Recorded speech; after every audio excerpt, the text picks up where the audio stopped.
Sir Mark Cavendish mula sa UK o United Kingdom. Ika-35 win na inaasam niya ang nakuha niya mula sa Stage 5 Tour de France.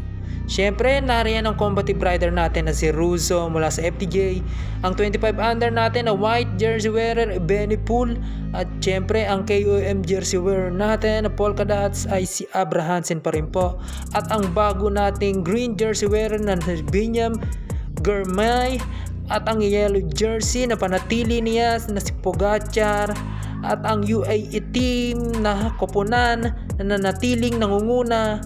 At syempre sa ika-36 win makuha pa kaya ni Sir Mark Cavendish dahil napakahaba pa po ng Tour de France. Nasa stage 6 pa lang po tayo. Kung umabot ka rito, thank you, like and share, follow.